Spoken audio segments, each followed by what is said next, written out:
What's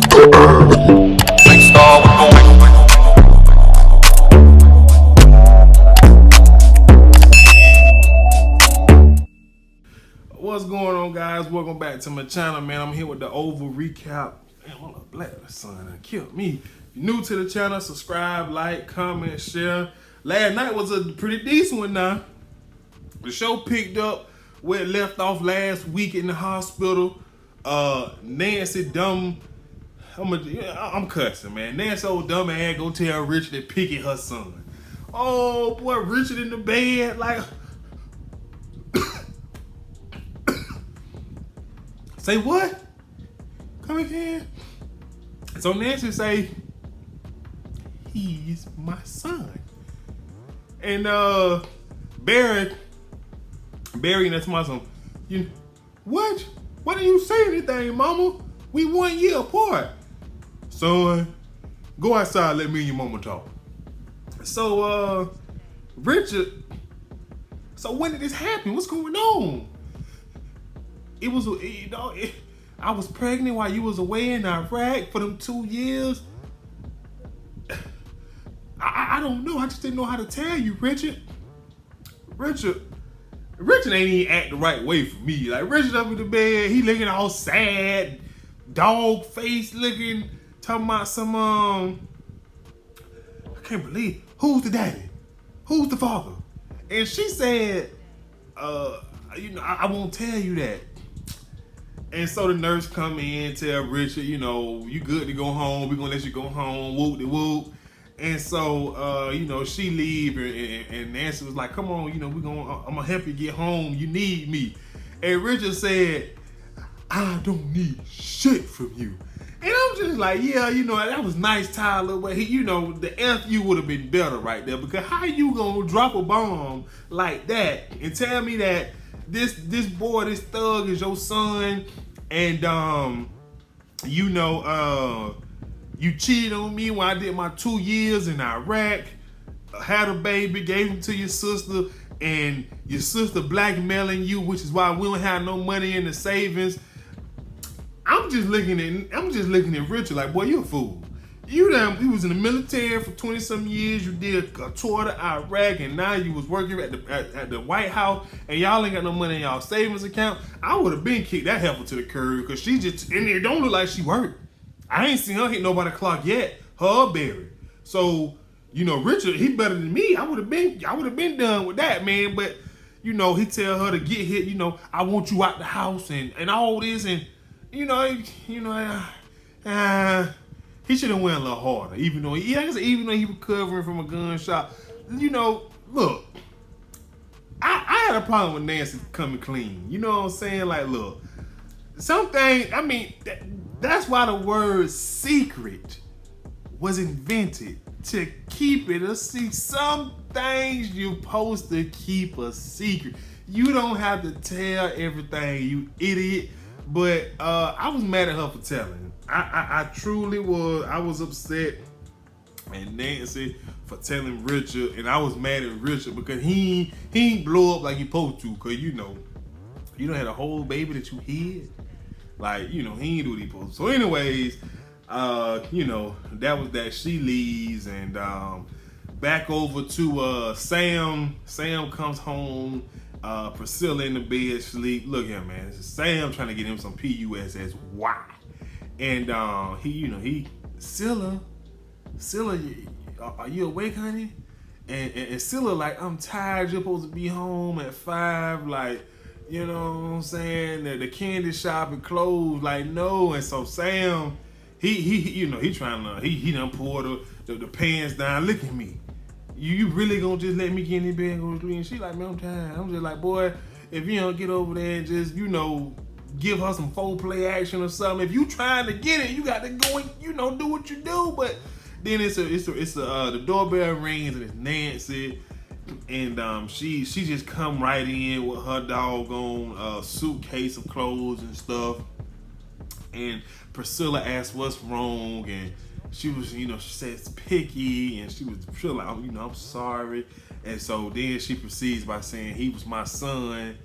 And I'm just saying to myself, see, this is see, this, this is the problem that I have. Like, it's so easy for you to tell Priscilla what's going on, but it took you 20 some odd years with your husband in the hospital just from a GSW to tell him that you done had a baby by somebody else while he was in Iraq fighting for the country and fighting for the cause and all this.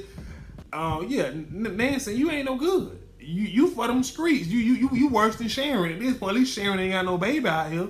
And so, Priscilla tells her, she can stay there as long as they need it. Sam, he comes in, naked with a sheet that I didn't understand. You in your own house, butt booty naked, trying to get your wife to give you some, but you gonna pop up somewhere butt booty naked, but you got a sheet. I mean, I get it's TV, but I'm just throwing it out there. If you don't nobody stay there with y'all too, ain't no need to hide nothing. So, that was that. So anyways, moving on this episode, the Donald is watching, the television, the news is on, and it's talking about, a shooting at Denise hair salon. One dead, one has been rushed to the hospital. Several gunshot wounds, and so he called his little boy toy, Kyle. Asked Kyle, what did he do? Is it done? And Kyle said it is, and Kyle wants to see him. Kyle was like, can I come over, sir? And so the Donald was like, no, my wife is here, knowing good and damn well she ain't there. Kyle said, no, she ain't. She at the hotel. Don't even try that. And he said, I'm outside. Come open the door. Let your man in. Woo-de-woo. So Kyle comes in. So when Kyle comes in, he asked him, before he come in, Donald asked him, you never cease to amaze me. You did a great job. And so Kyle was like, I hope he's speaking about in the bed as well. And so Donald was like, of course. And then that's when Kyle say, I'm outside. Come let me in. Kyle comes in. He kisses him. The Donald gets a phone call from the president talking about the panties. The lady got him going to the DNA lab, and so Kyle was just like, I'm finna go, and he started doing his thing in the mail area down there. He took his mouth and put it down there and did whatever they did, and so Donna wasn't really able to focus too much on the phone, with Hunter, and so that was that. So anyways, this episode, Victoria, she gets a call from her mom, basically saying, hey, you called me, what's up? And so she tells her that I need you to come get Gail. She tried to reach a lawyer to get emancipated, so her mama said, I'll handle that. I'll be there first thing in the morning. And so Victoria had asked whoever was on the other line, the staff, has Ellie checked out yet? And if not, let her know.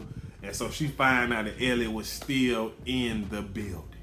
Meanwhile, in the Oval Office, right?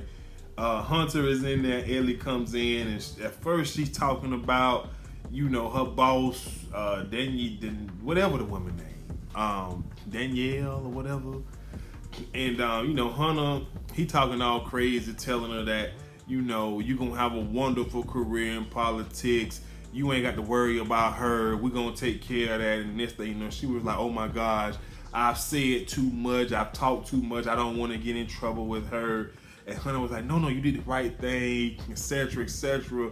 And then he asked her about some senator that she works for. And she said, he's a nice guy. He's a good guy. And so Hunter then said, yeah, but as if you're not looking at all of his affairs, And so she was like, are you accusing me of having an affair with him?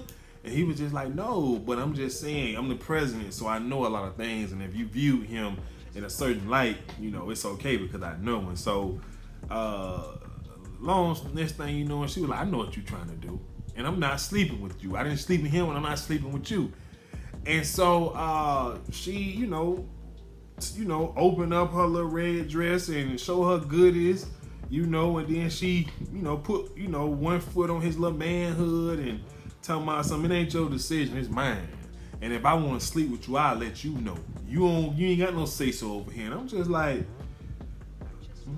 Okay, I see what you're doing there. I see you. And so, then she, moved down and said not too bad for a white boy. And then, Hunter is really over his girlfriend already, which I mean, she was just a piece of shone, so it is what it is. So as she's leaving, Victoria comes in and she already on 10. She slaps the girl, and that's what we're gonna pick up next week. And it's so crazy. But anywho, that's that. So also this episode, Kareem and Sharon. Sharon is telling Kareem that she's gonna go and pick up her things from Barry's house, and she's gonna go to her sister's house and stay with her. And that nigga like, no, why you gonna do that?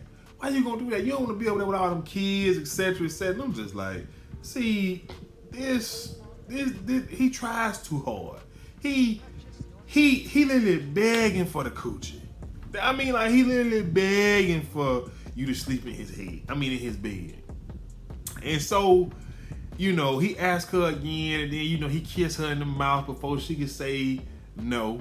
Which, I mean, I think Sharon liked Kareem, because even since after the incident where Barry done, ran up in there, like, she done gave him draws again. You feel what I'm saying? And so she attracted to him, or whatever the case is. So he takes her over to Barry them to collect her things. Meanwhile, Barry and Richard arrives there, and Barry's telling Richard, like, man, you and Mama been together for 30-some years, man. Just forgive her, and her. Like, she ain't mean, whatever. And I'm just saying to myself, you don't sit your pussy ass down somewhere. You were just being, and like Richard say, you weren't saying all this when it was about your daughter. And I'm like, well, that's what I'm saying. Like, Barry, bro, you don't know what to say. You don't know what to say when it comes to you, your daughter. You just don't know what to say at all. So then Richard old.